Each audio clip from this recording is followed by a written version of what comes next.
Farming. It's been in so many games since the beginning of time. It's an activity that some of us love and others despise. Most of us are familiar with farming, but for those who aren't, it is repetitive actions in a game to gain something out of it. That could be farming for experience points, new gear, and any other valuables. Depending on the game, farming can be a massive time sink, and this is what pushes many players away. I mean, it makes sense. You're doing a repetitive task, and that can get boring. The brain wants stimulation, and it's hard to achieve that if you're in the loop of nothing new happening. No matter what, farming is going to be a repetitive task, but that's okay. However, it doesn't have to be boring. You need to have an end goal in mind. For example, let's say you want to farm the legendary Unkempt Herald pistol in Borderlands 2. Think about the end result. If you farm that powerful weapon, you will be set for all the upcoming content. That should be a motivator to push you through the farm. Now, there's two different types of people when it comes to farming. You have the casual farmers, and you have the speedrunners. Casual farmers will use a random build, zigzag to the boss, and do a slow kill on the boss for loot. There's nothing wrong with that. As long as they're having fun, it's a win. As for the speedrunners, they optimize efficiency to get the farm done in fast time.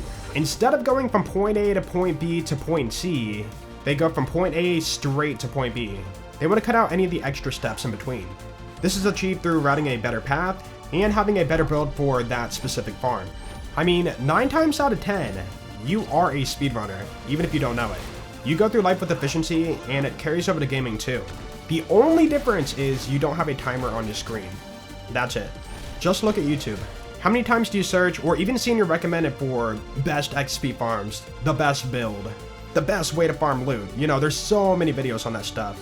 It's trendy, desired, and it shows how many people want to get specific tasks done in a short time. That is where the artistic characteristics of farming come into play. Just like I mentioned in the title, farming is a form of art. It may not seem like art to some, but you're the one who gets to create how you want to do a farm. It sounds cheesy, but it's true. You choose your build and you choose your own route. No one farms exactly like you, and there's no right or wrong way to do so. If you find yourself getting bored, think about the end result. Think about optimizing your path. Respect your build. Look for small alternatives to cut down on farming time. With the right mindset, it should not feel like a chore. It should be about your adventure and your efforts paying off. And that's the reason I like farming. I guess my question is, do you like farming or do you find the grind boring? Obviously, it differs from game to game, but I would like to know your thoughts. Anyways, thank you for watching, guys. Have an awesome day, and peace out.